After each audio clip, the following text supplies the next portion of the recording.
I can't walk. Leave me." She screamed in the pouring rain, her wheelchair stuck on the edge of the sidewalk, her eyes filled with despair. People walked past, avoiding her gaze. No one stopped. Across the street, inside a small coffee shop, a black man watched everything unfold. His face was worn from exhaustion, working 2 jobs, raising a daughter alone. He had learned to stay invisible to avoid trouble that wasn't his. But this time, he stood up. Before we dive into this story, I'd love to know, where are you watching from today? Drop your country or city in the comments. And if you're new here, consider subscribing so you don't miss stories like this one. Now let's continue. Harry Fletcher had learned long ago that the safest thing a black man could do in public was disappear.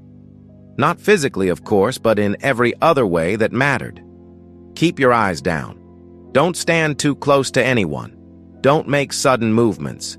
Don't give anyone a reason to feel threatened. At 38 years old, he had mastered the art of invisibility. The coffee shop on Miller Street was his Saturday routine, a small reward he allowed himself once a week. $3 for a cup of black coffee, 20 minutes of silence before picking up his daughter from her art class.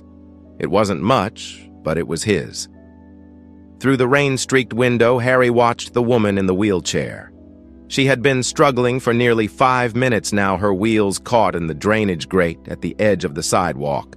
The rain had started light but was coming down harder, soaking through her thin jacket. A young couple walked past her, quickening their pace. A businessman in a gray suit glanced her way, then checked his watch and kept moving. An elderly woman shook her head sympathetically but didn't stop. The woman in the wheelchair wasn't asking for help anymore. She had stopped trying to flag anyone down. Instead, she sat there, her shoulders shaking, whether from cold or something else Harry couldn't tell. Then she screamed, "I can't walk! Just leave me alone!" Her voice carried through the rain, sharp and broken at the same time. It wasn't really directed at anyone. It was the kind of cry that came from a place beyond frustration, beyond anger. It was surrender. Harry recognized that sound. He had heard it in his own voice 3 years ago, standing in a hospital room watching the monitors flatline. Marissa had been sick for 18 months before she died. Cancer had taken her piece by piece, first her energy, then her hair, then her ability to walk, and finally everything else.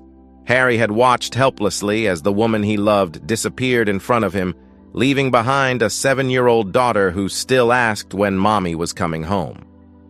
The night Marissa passed, Harry had stood in their bathroom, gripping the sink, staring at his reflection. He wanted to scream, to break something, to fall apart. But through the door, he could hear Sophie crying in her bed. So he washed his face, dried his eyes, and went to hold his daughter. He had been holding everything together ever since. 2 jobs kept them afloat barely. Days he worked as a plumber, crawling under houses and fixing pipes for people who sometimes locked their valuables away before he arrived.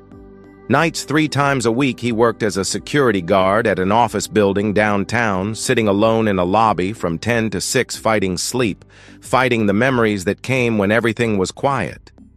Sophie was the only reason he kept going. She was 7 now, with her mother's smile and her father's stubbornness.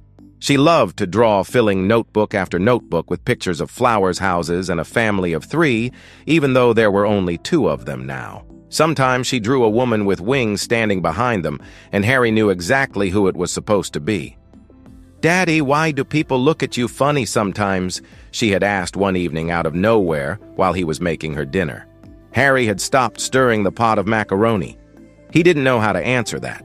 How do you explain to a child that the color of their skin makes some people afraid, that her father had learned to shrink himself in public spaces just to make others comfortable?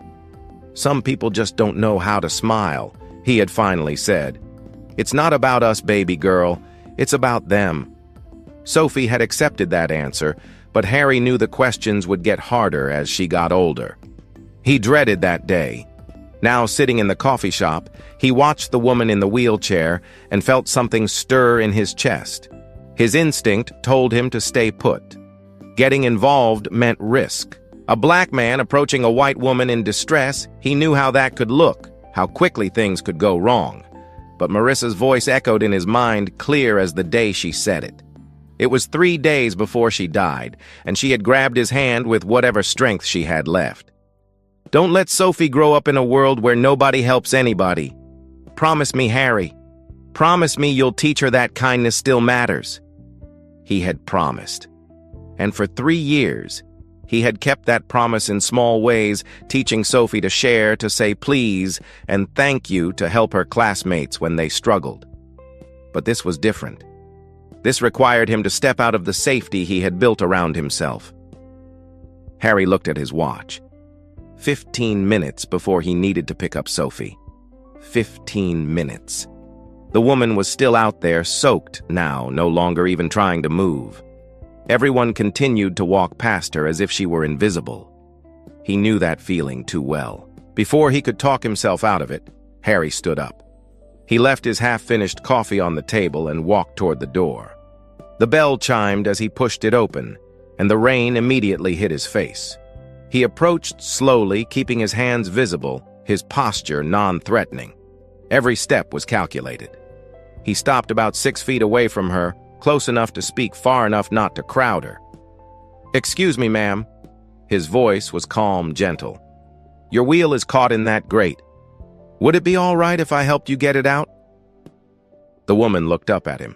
Her eyes were red, her face wet with rain and something else. She was younger than he expected, maybe early 30s, with brown hair plastered to her forehead and a look of exhaustion that seemed to go deeper than just this moment. "I don't need your pity." Her voice was hoarse, defensive. Harry didn't move. "I'm not offering pity, just offering to help with the wheel. That's all." She stared at him for a long moment, searching his face for something, judgment maybe, or ulterior motives. Whatever she was looking for, she didn't seem to find it. "Fine."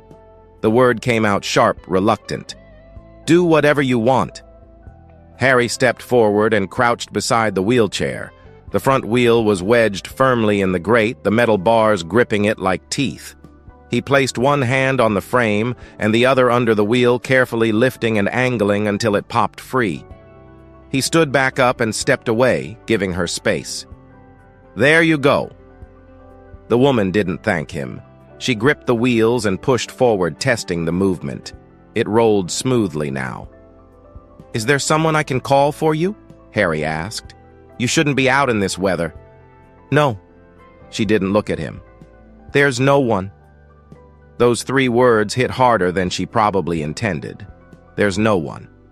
Harry understood loneliness. He lived with it every day. But at least he had Sophie. This woman seemed to have nothing. "All right." He nodded, not pushing. "Take care of yourself." He turned and began walking back toward the coffee shop to get his jacket before heading to pick up Sophie. He had done what he could. It wasn't his business to do more. "Wait." He stopped and looked back. The woman was watching him now, her expression slightly softer, though still guarded. The rain continued to fall around them both. "Why did you help me?" she asked. "Everyone else just walked by. Why did you stop?" Harry considered the question. There were 100 answers he could give, because it was the right thing to do, because his wife would have wanted him to, because he knew what it felt like to be invisible. But what he said was simpler. "Because you looked like you needed someone to see you." The woman's face flickered, something cracked behind her eyes just for a second before she rebuilt her walls. "I'm Celeste." She offered nothing else, just the name. "Harry." She nodded, once then turned her wheelchair and began pushing herself down the sidewalk away from him, away from the coffee shop into the gray rain. Harry watched her go until she turned a corner and disappeared.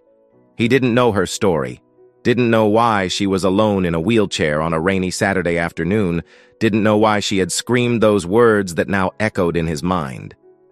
"I can't walk. Just leave me alone." He checked his watch. Time to pick up Sophie. As he walked toward his car, Harry couldn't shake the feeling that this wasn't the last time he would see the woman named Celeste. Something about her, the anger, the pain, the loneliness, felt familiar. It felt like looking into a mirror. But he had his own life to manage, his own battles to fight. He couldn't afford to take on someone else's war. Or so he told himself. 3 days later, Harry saw her again. He was at the grocery store on Maple Avenue picking up milk and cereal for Sophie when he spotted Celeste in the canned goods aisle. She was reaching for a box of oatmeal on the top shelf, her wheelchair limiting how far she could stretch. Her fingers brushed the edge of the box but couldn't quite grasp it. Harry started walking toward her, but before he could get close, a store employee stepped into his path. The woman was in her 50s with graying hair pulled back tight and a name tag that read Ruth. "Can I help you find something?" Ruth asked, but her tone wasn't helpful. Her eyes moved from Harry's face to his hands to his worn jacket, conducting an inventory of suspicion. Harry stopped. He knew this routine. "No, ma'am, just shopping." Ruth didn't move. Her gaze flickered toward Celeste, then back to Harry, as if she were calculating the distance between them, measuring the threat level. "The woman doesn't seem to know you," Ruth said, her voice dropping lower. "Maybe you should shop in another aisle." Before Harry could respond, Celeste's voice cut through the tension. "He's fine." She had turned her wheelchair around and was watching the exchange. "He helped me the other day. He's not bothering anyone." Ruth's expression shifted, not quite apologetic, but retreating. She gave Harry one last look before walking away, disappearing around the corner toward the registers. Harry exhaled slowly. He walked over to where Celeste sat and reached up, grabbing the oatmeal box she had been trying to get. He placed it in her lap without a word. "Thank you." Celeste looked up at him. "And I'm sorry for how I acted before. In the rain, I was rude." "You were having a hard day," Harry said simply. "We all have those." She studied him for a moment, as if trying to figure out why he wasn't angry, why he wasn't demanding an apology or holding her behavior against her. "I'm Celeste Morgan," she said finally. "I don't think I told you my last name before." "Harry Fletcher." A small silence settled between them, but it wasn't uncomfortable. It was the kind of quiet that happens when two people recognize something familiar in each other, even if they can't name it yet. "Well, Harry Fletcher." Celeste said, a hint of dark humor in her voice. "Thanks for not letting that woman call security on you because of me." Harry allowed himself a small smile. Wouldn't be the first time. He nodded goodbye and continued his shopping, but something had shifted. The second encounter felt less like coincidence and more like the beginning of something neither of them had planned. The following Saturday, Harry took Sophie to Riverside Park. It was their weekend tradition. After her art class, they would spend an hour at the playground before heading home. Sophie loved the swings, and Harry loved watching her fly through the air, her laughter cutting through whatever heaviness he carried. He was sitting on a bench, keeping one eye on Sophie and the other on his phone, when he noticed a familiar figure near the pond. Celeste sat in her wheelchair beneath a large oak tree alone, staring at the water. Sophie noticed her, too. "Daddy, look," she pointed. "That lady has wheels on her chair." "Don't point, baby," Harry said gently. "It's not polite." But Sophie was already running toward Celeste before Harry could stop her. He stood quickly and followed, catching up just as Sophie reached the wheelchair. "Hi." Sophie stood in front of Celeste, completely unafraid. "I'm Sophie. Your chair has wheels. Are you hurt?" Celeste looked startled, but something in Sophie's innocent curiosity seemed to disarm her. A small smile crossed her face, the first genuine one Harry had seen. "Hi, Sophie. I'm Celeste. And yes, my legs are taking a little break right now, so I use this chair to get around." Sophie tilted her head, processing this information with the seriousness only a 7-year-old could manage. "My daddy works a lot, too. He says everyone needs rest sometimes." Celeste glanced up at Harry, who had stopped a few feet away, unsure whether to intervene. "Your daddy sounds like a smart man," Celeste said. "He is." Sophie nodded firmly. "He makes the best pancakes, but he burns them sometimes when he's tired." Harry felt his face warm. "All right, Sophie. Let's let Miss Celeste enjoy her afternoon." But Sophie wasn't finished. "Do you want to see me on the swings? I can go really high." Celeste's smile widened slightly. "I would like that." For the next 20 minutes, Celeste watched Sophie swing while Harry stood nearby, pushing his daughter higher each time she demanded. It was strange having someone else there, someone outside their small world of two, but it didn't feel wrong. When it was time to leave, Sophie waved goodbye to Celeste with both hands. "Bye, Miss Celeste. I hope your legs feel better soon." "Thank you, Sophie." Celeste's voice was softer now. "I hope so, too." As Harry walked away with his daughter's hand in his, he looked back once. Celeste was still watching them, and for a moment, the loneliness in her eyes seemed a little less deep. Over the following weeks, their paths continued to cross. Sometimes at the grocery store, sometimes at the park. Each time, the conversations grew a little longer, a little more honest. Harry learned that Celeste had been a ballet dancer, a real one, performing at theaters he had only seen from the outside. 6 months ago, a drunk driver had run a red light and changed everything. The accident shattered bones in both her legs. The doctors said she could walk again with physical therapy, but Celeste had stopped going 2 months ago. "What's the point?" she said one afternoon at the park while Sophie drew pictures nearby. "I'll never dance again. I'll never be who I was. So why torture myself trying to walk when I've already lost everything that mattered?" Harry listened without interrupting. When she finished, he didn't offer empty reassurances or hollow encouragement. Instead, he told her about Marissa. He told her about the 18 months of watching his wife disappear, about the nights he spent crying in the bathroom, so Sophie wouldn't hear about the crushing weight of being both mother and father to a child who still drew pictures of angels. "After she died," Harry said quietly, "I wanted to give up too.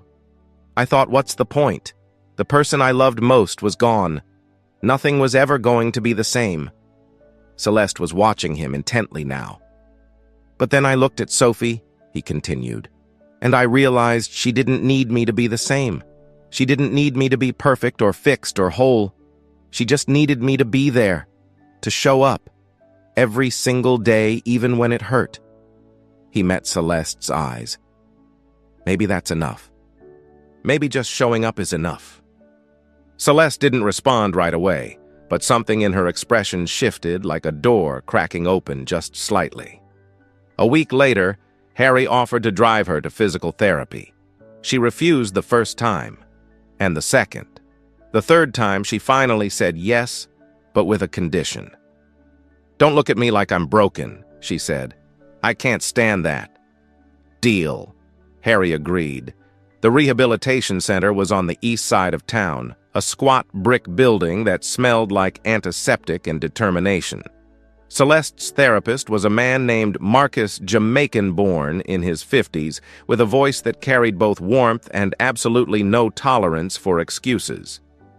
"So you decided to come back," Marcus said when Celeste wheeled through the door. "I was starting to think you'd given up for good." "I'm here, aren't I?" Celeste shot back. Marcus looked at Harry, standing quietly near the entrance. "And who's this a friend?" Celeste said, and Harry noticed it was the first time she had called him that. The first session was brutal. Marcus had Celeste work on standing with parallel bars supporting her weight for just seconds at a time. Her arms trembled, her jaw clenched. Twice she nearly fell. Harry watched through the window, his hands in his pockets. He didn't cheer or encourage. He simply witnessed. After 10 seconds of standing, Celeste collapsed back into her wheelchair, tears streaming down her face. But they weren't tears of pain. They were tears of something else, something that looked almost like hope. Harry met her eyes through the glass and nodded once. She nodded back. As the weeks passed, Harry became a fixture in Celeste's recovery. He drove her to therapy 3 times a week, waiting in the lobby with a book, or sometimes helping Sophie with her homework if the sessions ran long. He watched her progress from seconds of standing to minutes, from parallel bars to a walker, from the walker to forearm crutches. But progress wasn't linear. There were setbacks, bad days. Days when Celeste's body refused to cooperate, when the pain was too much, when the ghost of who she used to be felt heavier than any physical weight. One afternoon, during a session at the rehabilitation center, Celeste was practicing walking with her crutches in the main therapy room. Other patients were there too, an elderly man recovering from a stroke, a teenager with a sports injury, a woman relearning to use her arm after surgery. Celeste was halfway across the room when her left leg buckled. She went down hard, her crutches clattering against the floor, her body crumpling in a heap. The room went silent. A woman nearby whispered to her companion just loud enough for Celeste to hear. "Poor thing. She'll probably never walk right again." Celeste lay on the floor, refusing to move, refusing to look up. Marcus hurried over and offered his hand, but she pushed it away. "Leave me alone." Her voice was barely audible. "Just leave me alone." Harry had been watching from the doorway. He started to step forward, but Marcus caught his eye and shook his head slightly. This was something Celeste needed to work through herself. Eventually, she pulled herself back into her wheelchair, her face a mask of humiliation and defeat. She didn't speak to anyone for the rest of the session. That night, Harry received a text message from her. "I can't do this anymore. It's too hard. I'm sorry for wasting your time." He stared at the message for a long moment before typing his reply. "You're not wasting my time, and you don't have to do it alone. That's the whole point." She didn't respond. Meanwhile, Harry's own life was starting to fray at the edges. The plumbing company he worked for had cut his hours due to a slowdown in business. Money was tighter than ever, and Sophie had started asking questions. "Daddy, how come you're not home as much anymore?" she asked one evening while he was making dinner, boxed macaroni and cheese, the cheap kind. "I've been helping a friend, baby girl." Harry stirred the pot, not meeting her eyes. "Miss Celeste?" "Yeah, Miss Celeste." Sophie was quiet for a moment. Then she asked, "Is she your girlfriend?" Harry nearly dropped the spoon. "No, Sophie, she's just a friend. Someone who needs help right now." "Oh." Sophie seemed to accept this. "That's good. Mommy always said we should help people." The mention of Marissa hit Harry like a physical blow. He gripped the counter, steadying himself. "Yeah," he said softly. "She did say that." But later that night, after Sophie was asleep, Harry sat alone in the living room and questioned everything. He was exhausted. His savings were nearly gone. He was spending hours every week helping a woman who wasn't family, wasn't even a close friend, while his own daughter was starting to notice his absence. Was he doing the right thing? Or was he using Celeste's recovery as a way to avoid dealing with his own grief, his own loneliness? He didn't have answers. Only more questions. The next complication came from an unexpected source. Eleanor Patterson had been Harry's neighbor for 12 years. She was a white woman in her 60s, a retired school teacher who had been friendly with Marissa before she died. Eleanor had brought casseroles after the funeral, had offered to babysit. Sophie had always waved hello when Harry came home from work, but lately she had started watching him differently. One evening, as Harry was getting out of his car after dropping Celeste at her apartment, Eleanor appeared on her porch. "Harry." Her voice was pleasant, but there was something underneath it.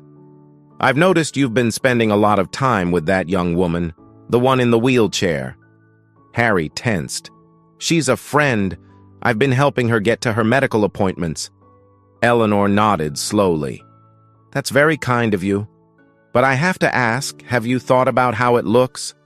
A man in your situation spending so much time with a woman who isn't family?" Harry felt the familiar burn of anger mixed with helplessness. He knew what she was really asking. He knew what a man in your situation meant. "I'm helping someone who needs help," he said evenly. "That's all." Eleanor smiled tightly. "Of course. I just worry about Sophie. Children notice things, you know. And people talk." She went back inside, leaving Harry standing in his driveway, his hands clenched at his sides. No matter what he did, he couldn't escape the judgment. Help someone and people questioned his motives. Keep to himself and he was invisible. There was no winning. That night he almost decided to stop. To tell Celeste he couldn't drive her anymore, couldn't be part of her recovery. It was too much. He had his own life, his own daughter, his own struggles. But then he thought about her lying on the floor of the rehabilitation center, refusing to get up. He thought about the look in her eyes when she said, "There's no one." And he couldn't walk away. 2 days later, Celeste sent him a message that changed everything. "Please don't come anymore. I've thought about it and I can't keep being your charity case. You have Sophie. Focus on her. Forget about me." Harry read the message 3 times. Then he called her. She didn't answer. He tried again. Voicemail. He drove to her apartment building and knocked on her door. No response. Through the door, he heard movement inside. She was there. She just wasn't opening. "Celeste." He spoke through the door, keeping his voice low so the neighbors wouldn't hear. "I know you're in there, and I know you're scared.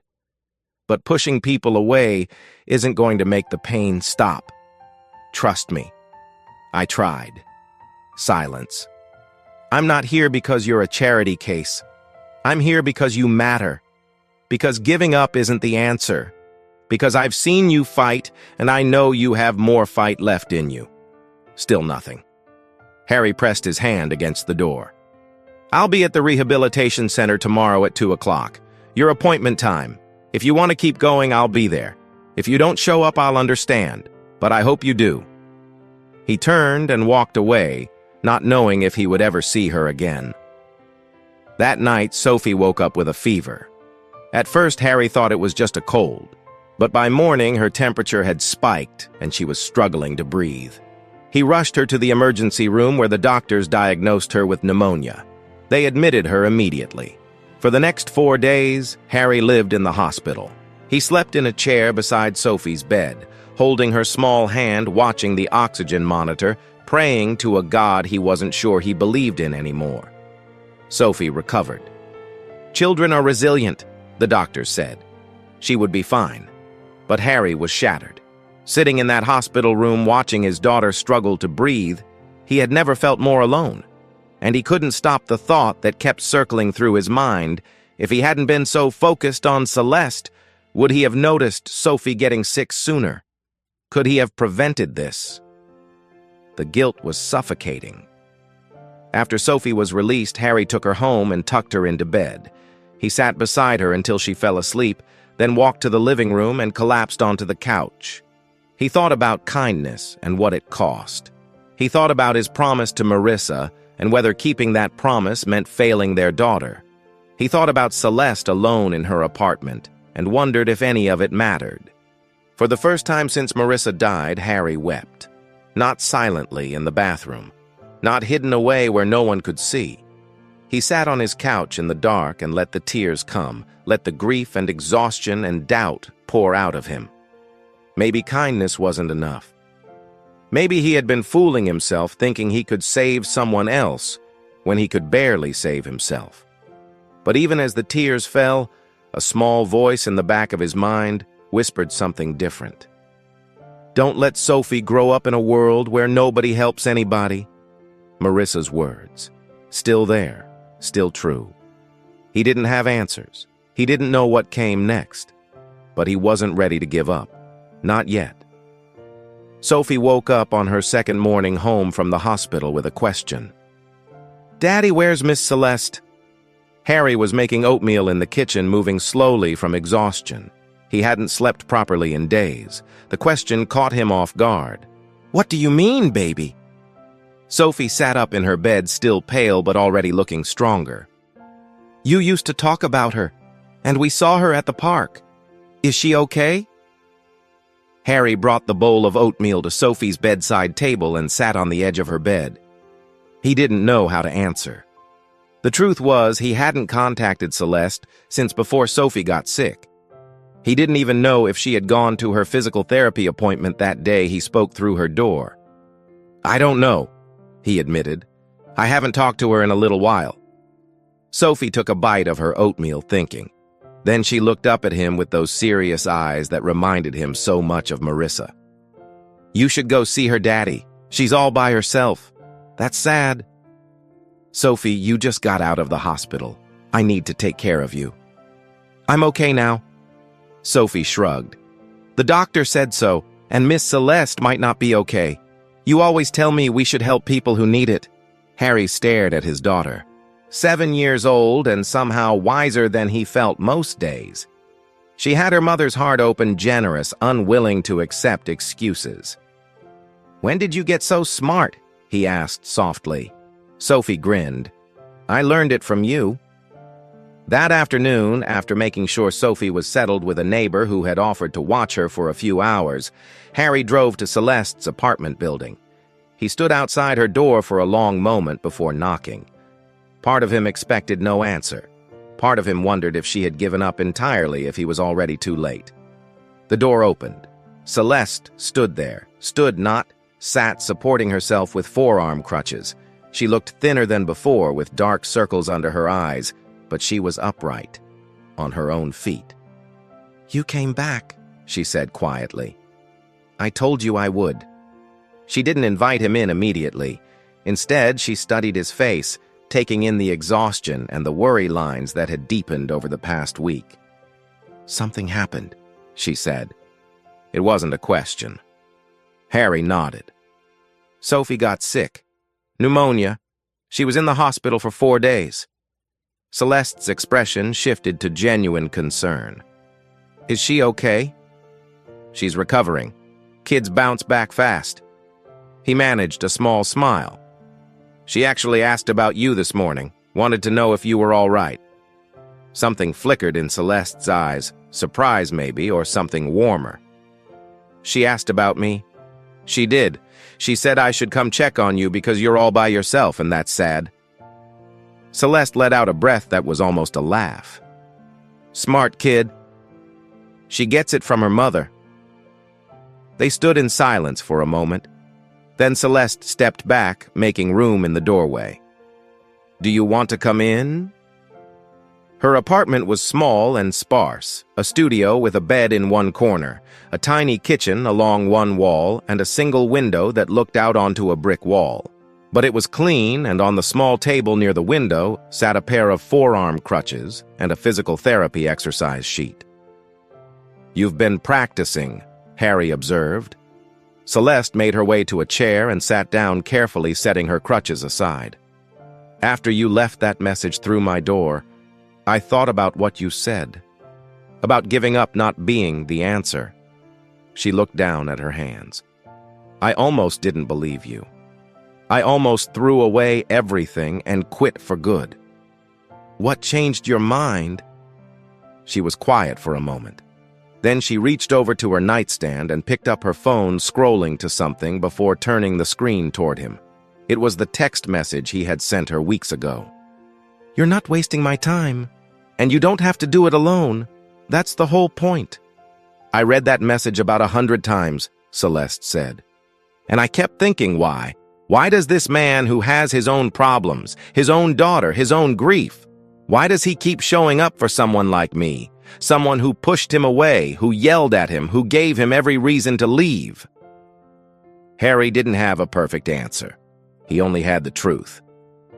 "Because when I saw you that day in the rain, I saw someone who reminded me of myself. Alone, invisible, convinced that nobody cared." He met her eyes. "And I thought if I walked away, I would be proving you right. I didn't want to do that." Celeste's eyes were wet, but she didn't cry. "I've spent my whole life being left behind. My parents, my boyfriend, everyone I ever counted on eventually decided I wasn't worth the trouble." Her voice broke slightly. "I convinced myself it was easier to push people away first. That way it wouldn't hurt as much when they left." "And now?" Harry asked gently. "Now I don't know." She shook her head. "You're still here. After everything, I don't know what to do with that." Harry leaned forward. "You don't have to do anything with it. You just have to keep going. One step at a time. Literally." For the first time since he had known her, Celeste laughed a real laugh, surprised out of her. Was that a physical therapy joke? It was. Harry smiled. Pretty bad, right? Terrible. But she was still smiling. 3 months later, Harry sat in the waiting area of the rehabilitation center with Sophie beside him. The little girl was clutching a piece of paper in her hands, a drawing she had made that morning specifically for this occasion. Inside the main therapy room, Celeste stood at one end of a long hallway. Marcus stood at the other end, arms crossed, his expression serious but encouraging. 20 steps, Marcus called out. No crutches, no walker, no holding on to anything. You do that, you graduate from my program. Celeste took a deep breath. Through the glass window, she could see Harry and Sophie watching. Sophie waved enthusiastically, holding up her drawing. You got this, Miss Celeste? Sophie's muffled voice came through the glass. Celeste nodded. Then she let go of the parallel bar she had been holding and took her first step. 1, 2, 3. Her legs trembled, but she didn't fall. 5, 6, 7. Harry watched with his hands clasped together, barely breathing. 10, 11, 12. Celeste wobbled at step 15, her arms shooting out to balance herself. For a moment, it looked like she might go down. But she steadied, found her center, and kept going. 18, 19, 20. She reached Marcus and grabbed his arm to steady herself, breathing hard. But she was standing. She had made it. Sophie jumped up from her seat and pressed her face against the window. She did it, Daddy, she did it. Harry smiled, a full smile, the kind that reached his eyes. Yeah, baby, she did. Inside the room, Celeste turned to look at them through the glass. Tears were streaming down her face, but she was laughing. She pointed at Sophie and gave her a thumbs up. Sophie held up her drawing so Celeste could see it. It showed 3 figures standing together, a tall man, a little girl with curly hair, and a woman with brown hair standing on her own 2 feet. At the bottom, in Sophie's crooked handwriting, were the words, Miss Celeste can walk now. 2 weeks later, Harry and Sophie were sitting in the coffee shop on Miller Street, the same one where it all began. Saturday afternoon, their usual routine. The bell above the door chimed, and Celeste walked in. Walked, not wheeled. She moved carefully, still finding her balance, but she was doing it on her own. No wheelchair, no crutches, just herself. Sophie spotted her first and scrambled out of her seat. Miss Celeste? Celeste caught the little girl in a hug, laughing. Hey, Sophie, I brought you something. She handed Sophie a small gift bag. Inside was a set of professional colored pencils, the expensive kind, better than anything Sophie had ever owned. For your drawings, Celeste explained. Because you make really good ones. Sophie's eyes went wide. Daddy, look. Harry stood as Celeste approached the table. She looked different now, not just physically, but in some deeper way. The bitterness that had hardened her features when they first met had softened. She looked like someone who had remembered how to hope. How does it feel? Harry asked. Strange, Celeste admitted. Good strange, like I'm meeting myself again for the first time. She sat down across from him and Sophie squeezed in beside her, already opening the colored pencils. Thank you, Celeste said quietly so Sophie wouldn't hear. For everything. For not giving up on me when I gave you every reason to. Harry shook his head. You did the hard part. All I did was show up.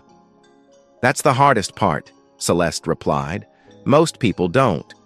Through the coffee shop window, Harry could see the spot on the sidewalk where he had first seen Celeste months ago, trapped in her wheelchair, screaming at the world to leave her alone. Now that same sidewalk was bathed in afternoon sunlight, and the woman who had once been stuck there was sitting across from him, whole and healing. Daddy, Sophie said, tugging at his sleeve, can Miss Celeste come to the park with us? Harry looked at Celeste. What do you think feel like taking a walk? Celeste smiled a real smile, unguarded and warm. Yeah, she said. I think I'd like that. They left the coffee shop together, a man, his daughter, and a woman who had learned to walk again in more ways than one. The sun was warm on their faces, and the sidewalk stretched out ahead of them, open and waiting. Sometimes the person the world expects the least from turns out to be the one who stays until the end. And sometimes staying is the bravest thing anyone can do. If this story touched your heart, hit that subscribe button and turn on notifications. Every week we share stories about ordinary people doing extraordinary things. Thank you for being here. And remember, sometimes the smallest act of kindness can change someone's entire life. Until next time.